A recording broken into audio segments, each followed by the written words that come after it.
pertanyaan. Silakan. Dok, dengan adanya penambahan pasien positif sendiri, apakah ini akan menjadi salah satu alasan kita untuk menunda pelaksanaan new normal di Provinsi Riau? Dok? Jadi gini, saya dari kemarin saya sampaikan kan, saya nggak terlalu nyaman dengan istilah-istilah new normal, PSBB, apapun lah nama istilahnya. Dan jelas, saya berulang kali juga menyampaikan, orang yang survive, orang yang bisa selamat, atau makhluk hidup yang selamat, itu adalah makhluk hidup yang bisa beradaptasi. Nah, sekarang kalau mau makan aja gitu ya. Nah, sekarang tidak bisa seperti itu. Artinya, mau diberlakukan kata istilahnya new normal, atau apa normal, atau apapun, yang penting Anda pakai masker. Kemana-mana pakai masker. Sering-sering cuci tangan.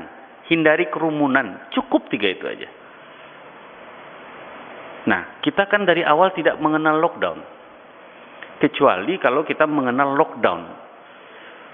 Makanya kan antara PSBB dan tidak PSBB, new normal ataupun tidak ada new normal, perbedaannya kan nggak terlalu kentara sebenarnya. Bandel-bandelnya masih kayak gitu juga gitu loh. Jadi sekarang intinya, jadi saya juru bicara pemerintah Provinsi Riau, tapi saya juga seorang dokter gitu loh. Artinya yang saya sampaikan juga berdasarkan profesionalnya. Bukan berarti new normal terus kita bisa berlaku seenaknya. Terus kemudian kita kembali lagi ke pasar. Kita sholat berjamaah di mana. Bukan seperti itu maksudnya. Ada protokol-protokol kesehatan yang kemarin juga saya sampaikan. Apapun kegiatan kita sekarang nih, sosial, ekonomi, budaya, agama, pendidikan, yang nomor 1 di atasnya adalah protokol kesehatan. Baru sesudah itu bercabang ke bidang-bidang tersebut. Baru kemudian ada detailnya. Nah, ini harus disamakan persepsi kita bersama. Sekarang persepsi di masyarakat kan nggak seperti itu. Begitu pemerintah menyatakan PSBB tidak lagi berlaku, atau misalnya pemerintah kota menyatakan kita sudah baik-baik saja, atau bukan seperti itu. Bukan semuanya berjalan baik-baik, bukan seperti itu. Kemarin Bapak Gubernur juga menyampaikan hal yang sama, dan ini harus ditekankan. Dan saya ingin media itu menekankan hal ini, bukan PSBB tidak berlaku lagi yang ditekankan. Tapi yang perlu ditekankan yang 3 tadi, pakai masker. Kalau nggak pakai masker Anda ditangkap, nah gitu. Itu harusnya seperti itu. Harus ada hukuman mestinya kalau orang yang nggak mau pakai masker. Karena sudah 3 bulan disosialisasikan dan nggak perlu juga pakai masker ini. Pakai masker bedah, masker kain biasa pun boleh. Nggak ada kain, baju pun boleh diginikan. Jadi intinya sekarang kita bertanggung jawab nggak terhadap diri kita sendiri, terhadap diri kita, terhadap keluarga. Kalau sayang keluarga kita, pakai masker. Karena kalau nggak, Anda nggak pakai masker, terus di luar Anda berkeliaran, ada orang kena, terus Anda bawa pulang ke rumah. Nanti kalau anaknya sakit, jangan protes gitu loh. Kok bisa kalau sebelumnya bandel gitu. Jadi jangan berpikir ini buat petugas kesehatan, bukan buat pemerintah, bukan buat saya, Anda, keluarga kita sendiri gitu. Ya. Oke. Ya. Apa bedanya penerapan new normal ini dengan herd immunity, Bang? Apa itu? Herd immunity. Herd immunity yang kayak gini. Herd immunity itu artinya kita dibiarkan mendapat imunitas sendiri. Akhirnya semua orang kena virus COVID-19, masuk virus COVID-19 ke tubuhnya, kemudian diharapkan sembuh. Sesudah sembuh dia punya kekebalan. Sama kayak influenza. Jadi kalau kita sebelum COVID-19 kan hampir tiap bulan, hampir sekali dua, mungkin setahun itu 3 kali kita kena flu. Nggak ada yang nggak kena flu, pasti kena flu. Radang tenggorokan, pilek, batuk, demam sebentar 2-3 hari, itu flu biasa. Artinya kita semua ini sudah pernah kena flu biasa dan kemudian ada kekebalan di tubuh kita sehingga begitu flunya, virus influenzanya masuk lagi, kita bisa melawan tanpa obat.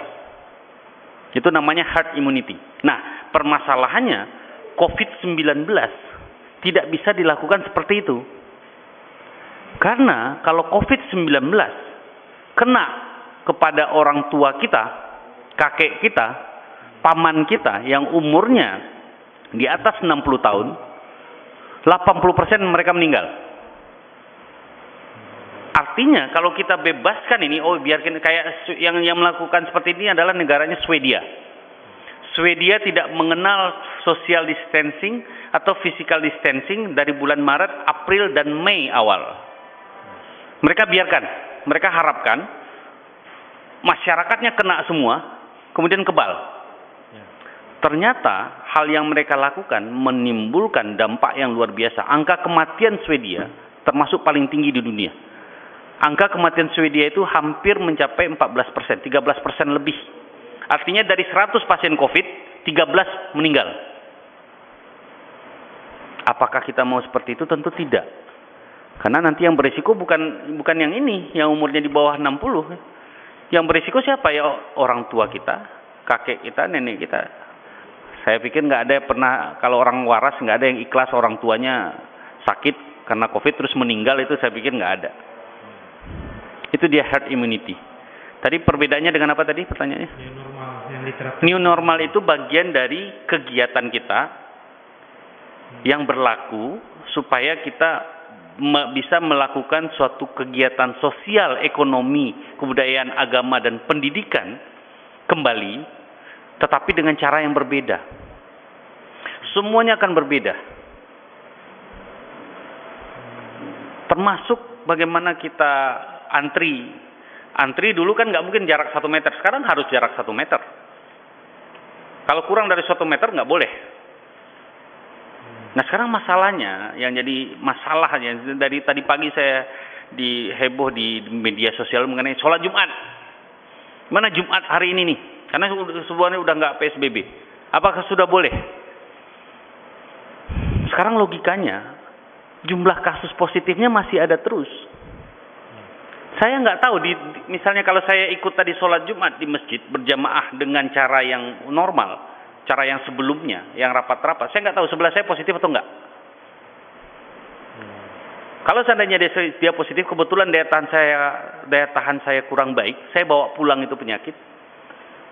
Kemudian ada orang tua saya, ada nenek saya, ada kakek saya bersalaman, saya serumah dengan dia misalnya.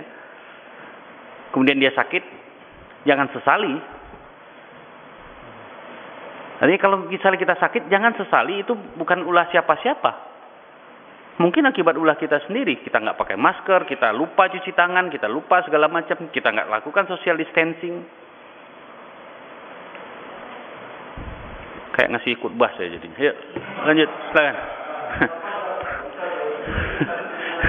Ada lagi? Ada lagi? Udah? Terjawab kan? Oke, makasih. Assalamualaikum warahmatullahi wabarakatuh. Kasih dok. Ya. Lama-lama jadi emosi.